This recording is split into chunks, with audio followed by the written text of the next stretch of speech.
My name is Dominique, and in the past few years, I've lived on 4 continents, learning everything I could about history, language, and culture. I traveled to understand how people on opposite ends of the earth could have unique national identities, yet in some ways, still be so similar.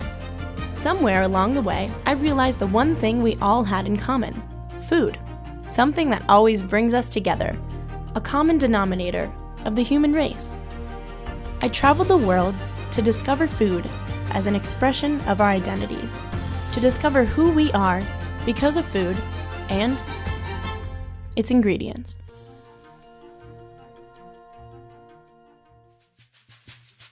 The first stop along my travels is New York, home of the Rios family, my family, and the place we meet my aunt, Elaine Mirando. Every year around the holidays, my family gets together to make pastelas, an ethnic dish from Puerto Rico, similar to tamales, but prepared uniquely with Puerto Rican ingredients. In total, the pastela making process took us over 10 hours. The process is, oh my goodness, do I really want to do this again? It's a lot of work. I call it Christine servings. I would say the hardest part is we're using bananas, green bananas, and they're cooking bananas as opposed to your yellow bananas that you eat. Plantains, which is plátanos that we use. There's another vegetable kind of on the potato side. It's called yautía that we use. And all of that is either peeled or the leaf broken down, which is a lot of it. Sometimes it's really hard to do that.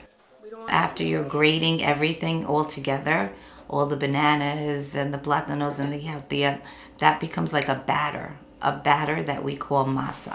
Then we put some achote, which gives it color and a little bit of taste. We do a whole pot of pork, and we cook that with a spice called recaito. It gives flavor to the meat. Make it a little tiny. Hey, please. Oh yeah. One more time and you're fired. Yeah. Eating the product. Then you're covering it all up with the masa. Then you take the paper, fold the sides and everything, and then you have to put string on it because when you boil it, you don't want it to come apart. So you tie it with string. And then final product, you boil it in water for about an hour. And then, hey, it's time to eat now. In the fall of 2016, I moved to Argentina to study Spanish for 4 months. That's where I met Lisa Ubalecker Andrade, a professor of history at the University of San Andres. Originally from Virginia, Lisa has been living in Buenos Aires for nearly 10 years. I teach a class that is called The Culture of Food and Wine in Argentina, but I kind of think about it as the history and reality of Argentina through food. Argentina's culture, its idea of a nation, so much revolved around this production of meat.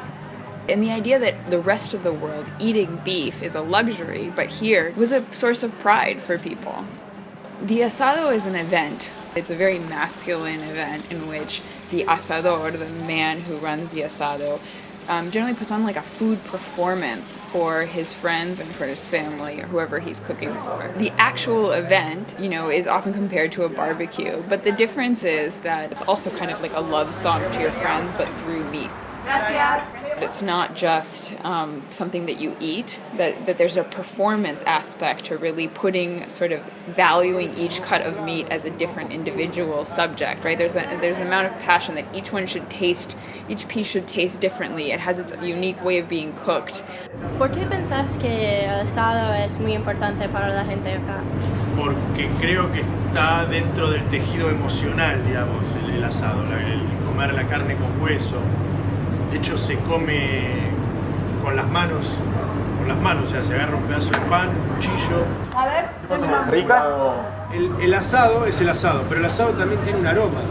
Y ese aroma está en los patios, en los pasillos, en las calles, en las obras, ¿no? Ese relato, ese aroma nosotros lo tenemos metido, ¿entendés? O sea, adentro es como si fuera el sonido de la voz de tu madre o eso, ¿entendés? Eso es, ahí está. It's about what that artist can bring to that specific recipe as opposed to modifying the food in some way, right? It's not about like suddenly putting hot sauce on your meat. It's about his exact timing or what kind of wood he used to create that asado.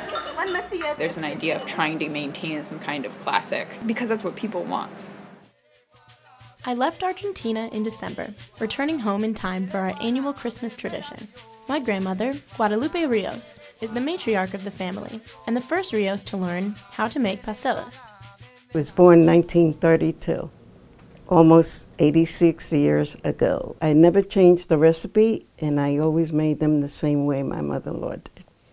And there's no other way. Well, now that you can use a blender, yes, but I still like doing it the other way. It's just, that's the way I am. Would you do it all in one day? Yeah, that's why I used to go to sleep about 7 in the morning to get up again. How did I do this? I like them to watch me if they want to learn, and that's what my kids did. Okay. There you go. It's a kind of a holiday where we really talk to one another and get together, and that was more or less why we did it. And I continue it, and hoping my kids will continue it too. Hey, Britt, Take the meat without.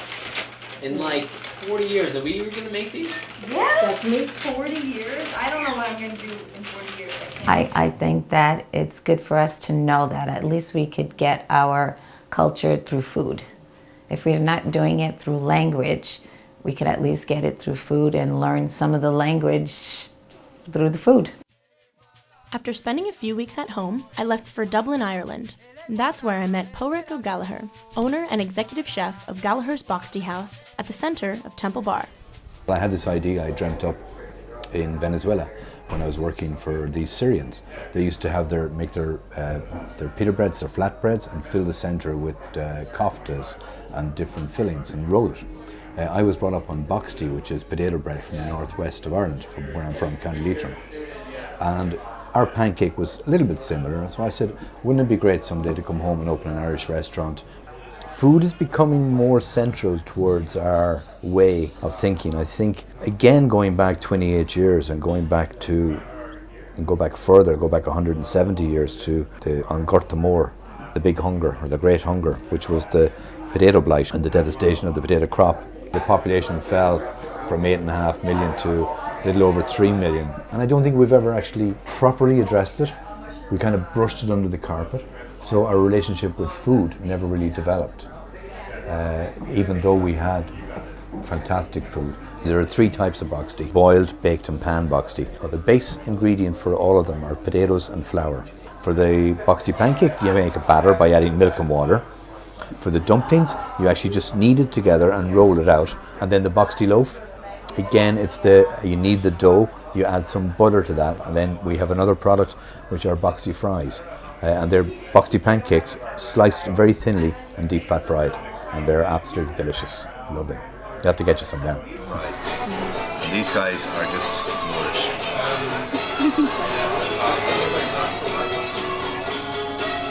Oh, that's so good. Very good, isn't it? Yeah. Hospitality is in our nature. It's in our DNA. It's actually, hospitality was written into our old Brehon laws. If somebody came to your door, you were obliged to feed them. And that's actually laws going back 800-900 years. I like to think that we're friendly, open people. We'll talk to anybody. We'll have, as we call it, a bit of crack, a few drinks, laugh. Before heading home, there was one last stop on my journey. For 10 weeks, in the summer of 2017, I moved to Shanghai, China. Every morning I woke up to cars and mopeds driving down busy streets. At Din Tai Fung, an incredible restaurant with locations all over the world, I watched master chefs perfect the art of making steamed soup dumplings, each sculpted and weighed by hand with great precision. You could also say I almost perfected the art of eating them. Every country I lived in had their own food landscape. Although the food itself was vastly different, people everywhere treated food the same way.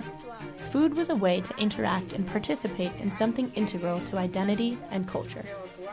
When I returned home, I realized these moments with my family in the kitchen were about much more than cooking.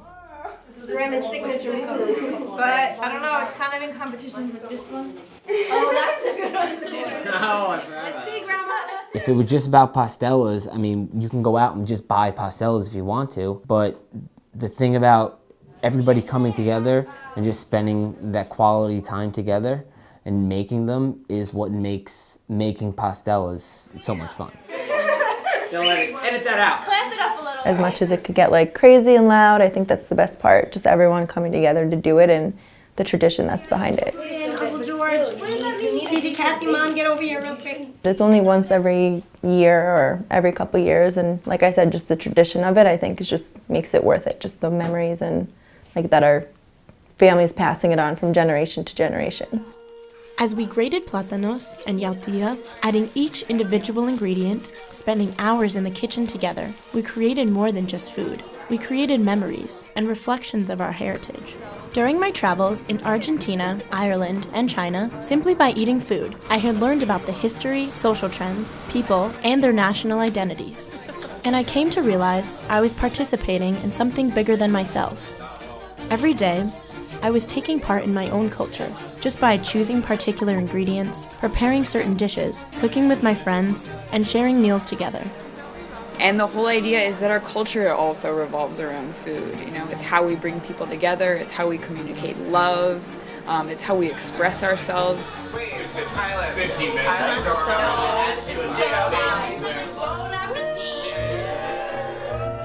No food is from anywhere, really. All food is of the world. It's just kind of what people did with it that shaped what it actually means.